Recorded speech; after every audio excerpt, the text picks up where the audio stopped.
Jelajahi cara baru mendapatkan informasi. Download Metro TV Extend sekarang. Kasasi Mahkamah Agung yang menganulir pidana mati Verdi Sambo menjadi penjara seumur hidup memantik kekecewaan dari publik, khususnya bagi keluarga Brigadir Yosua. Vonis Pengadilan Negeri Jakarta Selatan yang dikuatkan Pengadilan Tinggi DKI Jakarta runtuh oleh ketetapan Majelis Hakim Kasasi.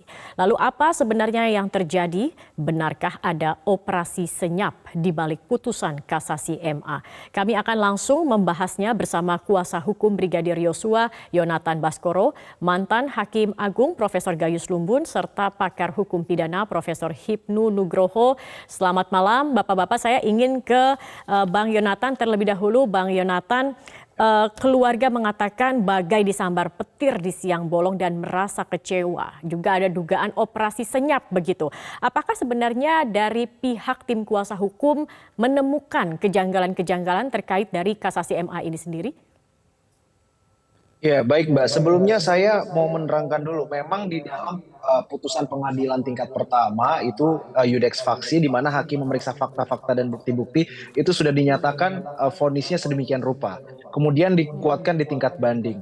Lalu masuk ke dalam kasasi, dalam hal ini adalah Mahkamah Agung yang sifatnya adalah Iudex Juris, yakni memeriksa penerapan hukum terhadap putusan Iudex Faksi, yakni putusan dari tingkat pertama dan tingkat kedua.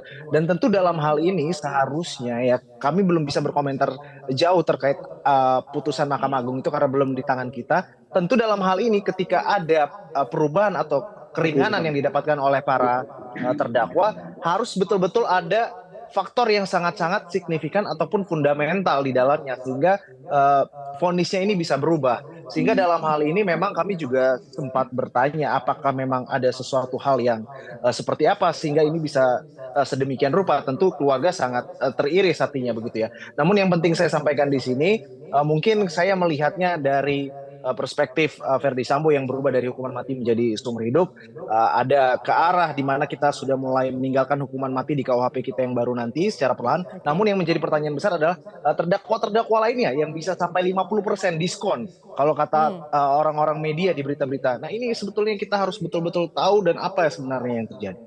Oh ya, apalagi saat itu, apalagi salah satu terdakwa begitu ya, Putri Chandrawati, hukumannya bahkan setengah dari 20 tahun menjadi 10 tahun begitu.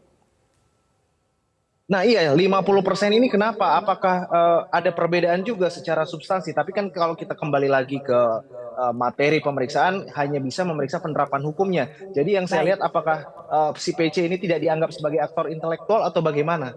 Atau memang Oke. di pengadilan negeri pertama dan pengadilan tinggi tidak memasukkan hal-hal yang meringankan, sehingga itu menjadi kesalahan-kesalahan di dalam penerapan hukumnya. Nah itu kita juga belum bisa berbicara banyak. Kami Baik. sangat menunggu putusan dari Mahkamah Agung ini, Apa yang menjadi salinan putusannya pertimbangan begitu begitu Mbak. ya oleh hakim. Baik, kita Apa yang akan ke menjadi pertimbangan?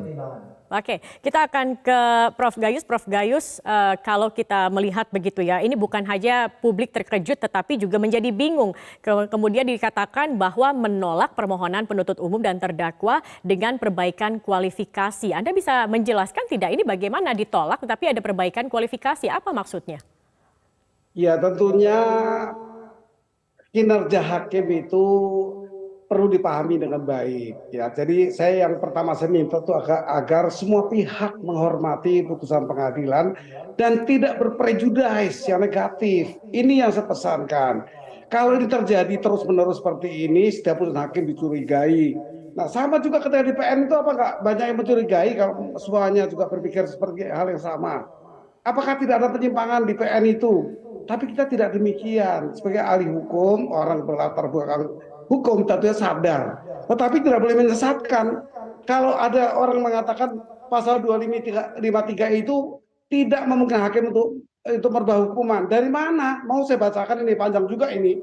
Tapi mestinya semua pihak itu menyadari tidak ada pasal 25 KUHP yang melarang hakim untuk menambah atau merubah di tingkat kasasi.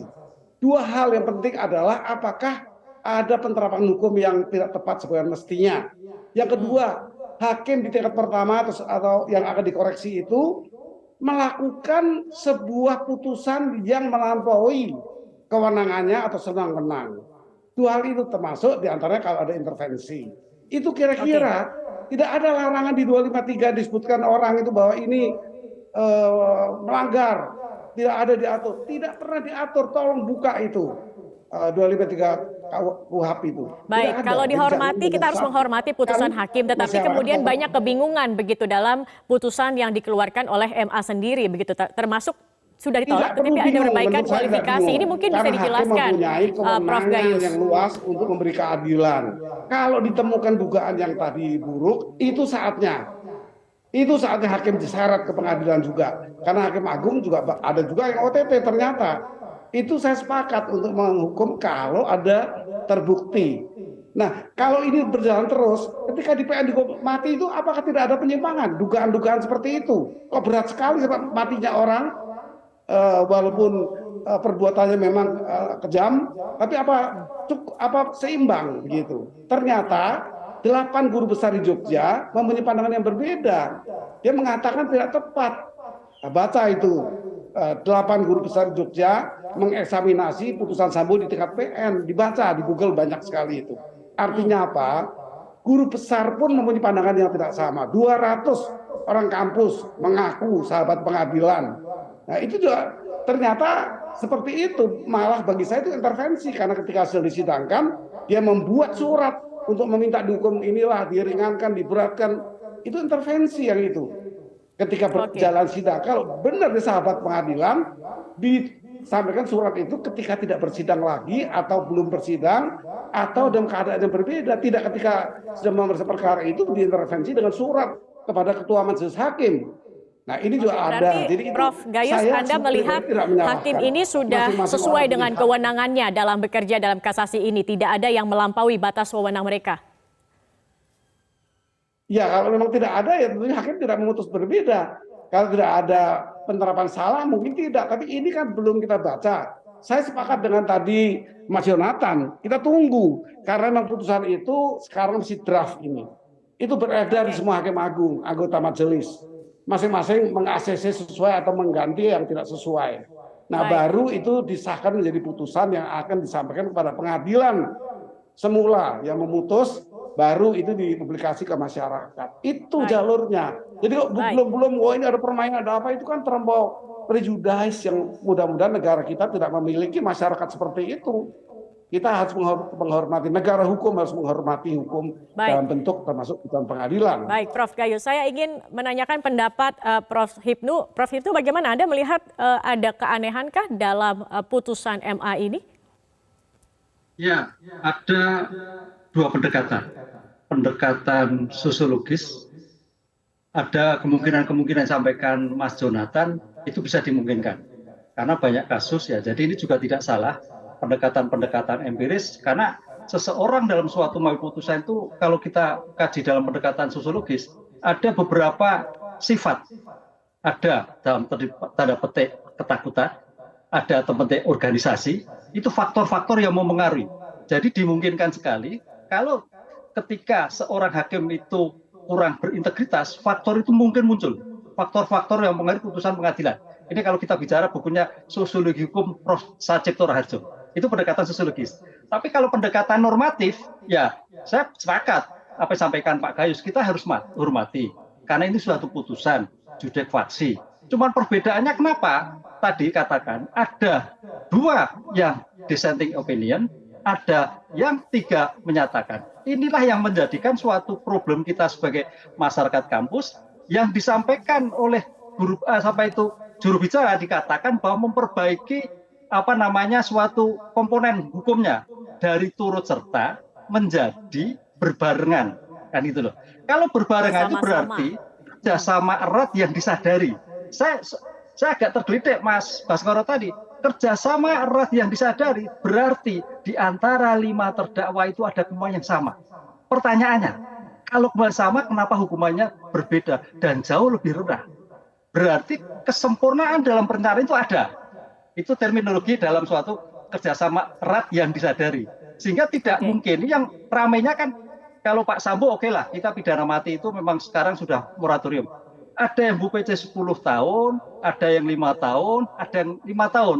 Nah, disinilah konsep kerjasama erat yang disadari, yang jadikan putusan Mahkamah Agung itu kayaknya tidak pas ketika putusan pengadilan tingkat pertama dan banding itu turut serta. Kalau turut serta, boleh dikatakan tergantung pada pihak-pihak. Oh, pihak kuat hanya sebagai pembantu atau bahkan memberikan fasilitas. Oh, Bu PC demikian juga. Oh, ini kan jadi berbeda. Nah, ini yang kita sebagai masyarakat kampus loh, ini bersama-sama berarti harusnya minimal sama atau ada keadaan yang sama. Karena kehendak yang sama itu dalam arti secara sama ada niat yang sama terhadap kesepakatan bersama. Itu yang saya menjadikan kunci kenapa ramainya di situ, Mbak Zakia. Ya, memang ada hal-hal yang kemudian menjadi pertanyaan begitu terkait dengan perbaikan kualifikasi. Kemudian juga dikatakan ini secara bersama-sama bukan lagi turut serta. Apa kemudian perbedaan dari bersama-sama dan turut serta? Bukankah seharusnya kalau bersama-sama hukumannya lebih berat, bukan dikurangi begitu, Prof? Ya, paling tidak sama seperti yang kemarin. Kan gitu, Mbak. Kan ini turunnya kan berbeda sekali. Tapi itulah namanya, kembali ke Prof Gayus ya, hakim itu punya kewenangan 1 hari tentukan di undang-undang sampai maksimal yang diancamkan dalam pasal yang ditentukan dalam undang-undang. Itu rentangnya panjang sekali. Oleh karena itu tadi dikatakan, sekarang tergantung ketika bersama-sama ini kita lihat apa pertimbangan sosiologis, kenapa sampai berbeda jauh. Apa pertimbangan yuridis, itu yang sampai sekarang kita tunggu. Kalau itu tidak ada, waduh agak repot nanti. Tapi kalau itu ada, akan menjelaskan ketika bersama-sama ada kehendak yang sama, ada itikat yang sama, itu berarti ada suatu pertimbangan kenapa Bu PC turun 10 tahun, kenapa Kuat Ma'ruf turun 5 tahun, kenapa dan sebagainya, kenapa menjadikan seumur hidup. Itu yang kita lihat, pertimbangan sosiologis, empiris maupun filosofis. Ini yang kita tunggu, itulah sebetulnya mahkota dari putusan Mahkamah Agung. Oke, baik. Nanti kita lanjutkan kembali perbincangan ini. Pemirsa, kami masih akan kembali usai jeda pariwara. Tetap bersama kami di Prime Time News. Jelajahi cara baru mendapatkan informasi. Download Metro TV Extend sekarang.